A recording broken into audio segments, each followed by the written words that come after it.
Good morning, Ron here from andrewscourse.com. This video is going to show you specific techniques that I use in order to decrease stress. Okay, and it might also increase profitability. Anyway, it'll one of the reasons it decreases stress is because it decreases risk, big time. Okay, let me click on the About. And just to remind you, here's our commercial, that this is for andrewscourse.com. This is the modern Andrews course, and that I happen to teach, and that includes over 20 some odd videos and all that other good stuff. Okay, now that we're past the commercial, let's take a look at what the heck I'm talking about.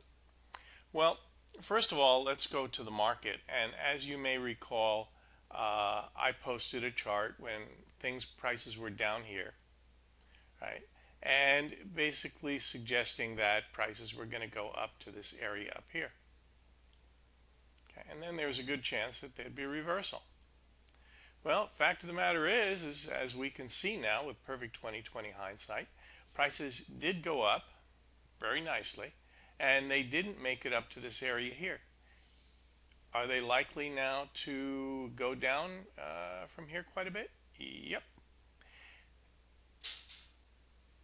Okay, so what do I personally do about this, and how does this impact my trading? Well, first of all, we're running an account that's what I call a test account, where you simply take signals that are in a variety of stocks that are long and short, and this is what happens. And now this was only started a week or so ago, and these were the long positions that have been put on. Probably shouldn't have put on this one here from TZA. This was an actual signal, but nevertheless it's in there. It's calculated in the numbers, and as you can see, some have done incredibly well, and to date some are down quite a bit. Okay. And, why are some down quite a bit? Well, one of the reasons is that we had a big shock today in the price of Boeing and in a few other stocks, but that really didn't work to my disadvantage because we were already short Boeing and already short Norfolk Southern from several days ago. Let me, where can I see this? Here we go. Yeah, on this day here, when on the high day, how do I know it's the high day? It was posted on January 23rd. Posted this, and based on my indicators, one of which is the ORE, it's time for this one to go down. So figure the probability is pretty good on this one going down. Here's the important part. I mean, forecasting that is nice, but when you forecast things like that, what about the risk? Well, and this is where some stress comes in sometimes. Okay, so right up about here is where I went short on. I actually went short on this day here, and well, that's all nice, well and good, and my target is way down there in Boeing. The risk nevertheless is there, and the theoretical risk to my stop was about 3 or 4%. Now that's the good news. The bad news is the other day I was long a stock, and my theoretical risk was 3 or 4% of price, and it opened up the next day down 30%, a bit past my stop. Now, fortunately, what I do is I diversify dramatically and keep my actual risk very, very low, amount being risk very, very low, in order to somehow survive and thrive. So here's, for example, as I mentioned to you earlier, here are present short positions, and this is where they are. And in the demo account, remember we have a demo account that we show every once in a while. Okay, let's see, where is that? It's not the demo account. There it is. Okay, in the demo account, Well, one of the things we've done lately is we've added options. Now, what's important about options, and this is my interpretation, I'm not giving you advice. This is what I do with options is I use them in lieu of stocks. So, for example, Boeing. Boeing gave me a very, very strong sell signal. But did I put on like a whole ton of options that were really dirt cheap? Heck no. What I did was I said, well, okay, if I was going to go short Boeing, about how many shares would I go short? Well, if I put on 4, okay, and I take an option that's kind of out there in terms of time, and so that makes me pay a premium, right? And so I put on 4, and that's like 400 shares, and which would be I don't know, it'd be I think about $30,000 or something, 20, 30, yeah. So what happened is, and by the way, this P&L number here really isn't accurate. This is only with the P&L from today alone, okay? And this is the number on. But notice the numbers are small. And the reason why the numbers are small is because, like I said, I'm only out to cover what I might normally do in stocks. So that is why, even though I have a strong signal in them, and I could probably be, here it says it's up 35% today. Well, you know, if I really wanted to, had wanted to crank this to the metal, you know, I would probably be up, I don't know, 60, 70% had I used an option that was a shorter time frame, so it would have been lower in price, and and then perhaps a little different on where it was, maybe a little lower in price and stuff, and it would be up a tremendous amount, and I could put on a ton of them and stuff.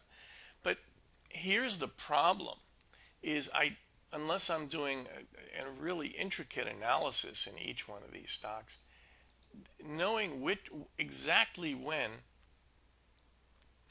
it's going to do one of these lovely things from here to here, or maybe even further, is kind of tough, right? Now, sure, my indicators gave me a signal on this day here saying, hey, down we go, time in Boeing, right? And yeah, Boeing has gone down quite a bit and may go down quite a bit more. Our targets are way, way down here. So what I do for the short side, and because one of my accounts has a restriction on it, and that it's sort of restriction. Technically, what it says is the IRS says, hey, we don't want you going short stuff because that's unrelated business income. However, you can go long options. You know, okay, well, why not? So, and if I do that, then I have to fill out an extra tax form. So, if I do the unrelated business income, and I have to pay taxes on it and stuff, which I really would rather not. So, anyway, so in order to avoid unrelated business income, I go into options. And that's what I'm doing. So remember that when you do the options, if you want to emulate the lower risk approach, consider doing approximately the amount that you might do otherwise if you were going to go short in options. One of the interesting things with options is that how it decreases stress is that it actually lowers my risk. Believe it or not. Let's take a look at this. Let's take Boeing, for example. Great example. If my risk is only 3% of 70 at $75, right? My risk is 3%. That means it would be considerably, it would be about 4 or 5 times more than what I spent on these options. Okay, so I can actually do it at a lower overall risk price, because remember, when you purchase calls or purchase puts, even though this is not the professional way of doing it, as all my buddies who make a fortune in options tell me, is that you absolutely limit your risk to 100% of your investment. Okay, and so if you have no stops in place or none of that stuff, and get lazy or whatever, then you can do this. I mean, hey, so if I'm limited to 100% of my investment, then and if I assume that my risk is 100% of whatever I paid, hey, it's still only 20% or 25% of what my risk is in a stock. Okay. Now here's the other catch that's really important, in my opinion, and that is that you find yourself a brokerage firm that you can work with, and that it has reasonable prices. Here's what I mean. If you go to a broker that charges you $20, $30 for your first option contract, and then a dollar for each one thereafter, that can get kind of pricey, and that could really knock things off in terms of P&L. Okay, and make it psychologically disadvantage to your disadvantage to do small numbers like I'm doing here. So find yourself a broker that charges maybe $1 or so without the $20 add-on fee for whatever that is, for options. Okay, and this way you can lower the risk and lower the stress level in your trading. Okay, so let these are the and here's another thing. If you're going to trade only the S&P, consider this: that you actually lower your stress level by spreading it out a bit and diversifying. Here's what I mean. Okay, trading the S&P is nice because, hey, it's 65% of the stock market, and you don't have these 30% moves in one day that you do in some stocks. That's very true. However, given that what you have is you have an extremely diminished movement. So on days where the S&P is up, I don't know, up let's say 1%, you might have stocks that are typically that you could find that are up 2 or 3 or 4%. Okay, today's a down day. This one's down quite a bit. See, nope, still within parameters. By the way, this one we bought down here. Okay, so so what happens is if you do the math, let's say you have a system that, using some cool tools like this here, and let's say you're making money 80% of the time, okay, and you're losing 20% of the time. Well, what happens is that in the S&P, it moves a lot slower, and even if you're doing things like SPXU, which are the ultra pro short shares, and they're effectively 3x shares of the S&P, you're totally focused on the movement of the S&P, or the TNA, which might be IWM or something like that. Consider diversifying amongst a bunch of stocks. Now notice in this particular test portfolio that we are long and short a lot of different stocks, and we're looking at increasing this number. Okay, but for each one we only take like 4% of the total portfolio, except in certain cases where we get exceptional signals. Like in Boeing, for example, I think we're doing some ridiculous amount. Let's take a look. Yeah, in Boeing we're doing, that's a 4x. That's 1, 2, 3. No, that's Boeing is twice. Boeing is double. Oh, okay. Boeing is double.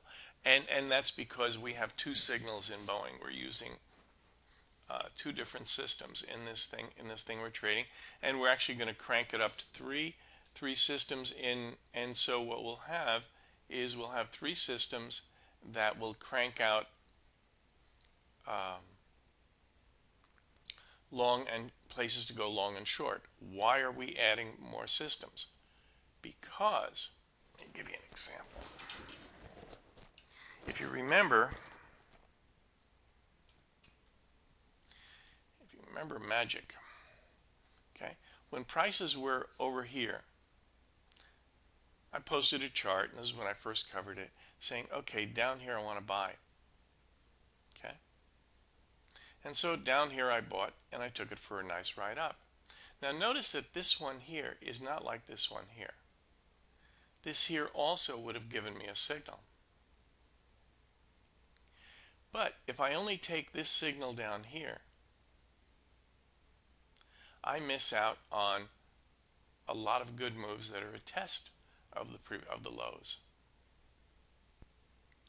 So even though my signal in magic tells me some really cool things about how far this one's going to go, this one here gives me a shorter term one and gives me the ability to add on additional positions then. Okay. So anyway, so I'll have 2 or 3 different systems in my demonstration thing here, and what we do on a regular basis is probably at least once every other week we post it to the public group, which is the Yahoo group through precisiontrader.com, and pretty much on a daily basis we publish it to our course member group. So they're always up on not necessarily what to buy and what to sell, but what to really examine with the course methods for proper use of the course methods. Okay, so anyway, this is Ron, having showed you a way to decrease your stress level. All right, and I thank you for your time and really would appreciate if you'd come and visit us at andrewscourse.com. We do offer the Andrews course and the expanded course. If you would like to pay over time, there's a small percentage of people that do. Not a problem. Send me an email and ask me to send you a pay over time invoice. Okay, so this way you can just pay PayPal, and you can use this thing and this link and know that you're doing everything correctly and your money isn't going off to Nigeria or someplace, right? All right, so I thank you for your time. Bye.